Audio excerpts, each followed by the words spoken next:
What are we doing here? And where are we gonna go? It's like we just woke up one morning and then it's welcome to the show.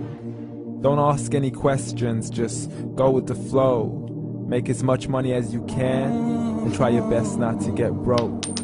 Copy everything you see on the TV, from the hairstyles to the clothes, and don't think too often, just do exactly as you're told.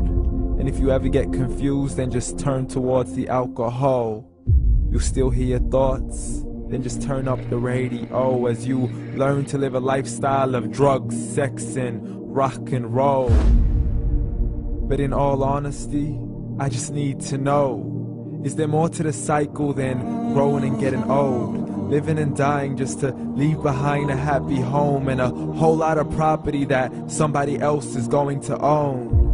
I just really need to know before the casket's closed, 'cause I'm not willing to gamble with my soul, nor am I ready to take any chances. These are just simple life questions and I'm just searching for some answers.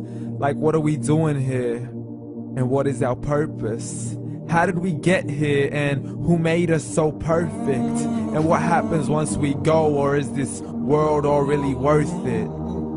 Questions we don't answer because apparently we don't really have to. There's no purpose to this life and our existence is merely natural. Then in that case, please let me ask you, did you create yourself, or was it somebody else who had fashioned you? 'Cause you're a being that's impeccable, faultless and unparalleled. You're a product of supreme intelligence and I'm merely being rational.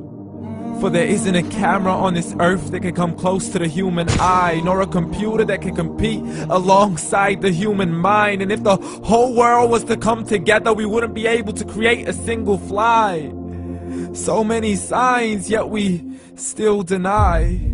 As science tries to justify that all this could come from none, when it's a simple sum. 0 plus 0 plus 0 cannot possibly ever give you 1. So from where did all this order come?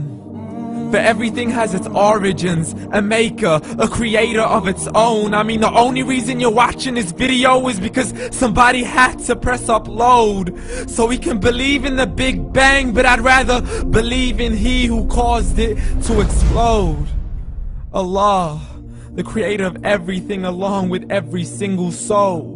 The ever-living, the master, the only one who is in control. Unlike his creation, beyond our imagination. And no, he's not a man, nor does he have any partners in association. He's on his own. And no, he did not ever leave us alone. Just like every manufacturer, he left us with an instruction manual. The Quran and Islam, and I'm sorry to jump to conclusions, but it's the only one possible. The only definition of God is the one and only supreme being. It's logical, a book with 0 contradictions, with miracles that are both scientific and historical, all revealed over 1400 years ago.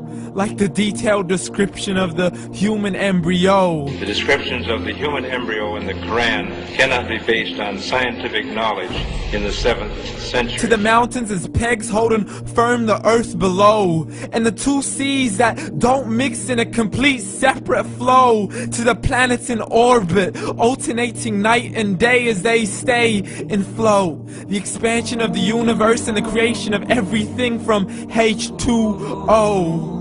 To the stories of the past and the preservation of Pharaoh. To identifying the lowest point in the land where Persia defeated Rome. The gushing fluid that created man in the glands between the ribs and the backbone. And not a word has changed, it's still the same. So please explain how all this was known over 1400 years ago.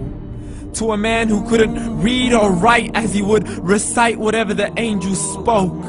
And if you still don't believe, please try to come up with something that's even close.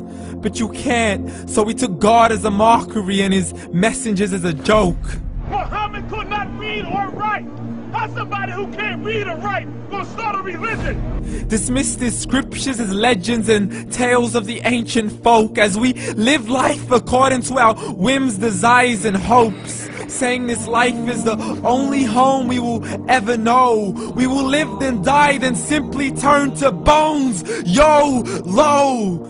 Correction, after the grass dies, the rain arrives and it regrows, and Allah promises to do the same thing to your very soul and bring you back from your very fingertips to your toes, as the all-seeing supreme being watches us so close, and we are surely being tested in our wealth, our health, and our self, and everything that we've been blessed with. So believe, for we will surely be resurrected and be brought back to our Lord and account for every single deed, as He hands us our books and orders us to read. From the bad to the good and everything in between. You yourself are sufficient for your own accountability, so don't be mad at me. You are the one who thought He wouldn't come back to me. I gave you a whole life long to search after me, but you were busy in all that which was temporary. So read, and glad tidings to all those who believed. And if you disbelieve, read. And don't let that day be the first day you find out what your life really means. Read.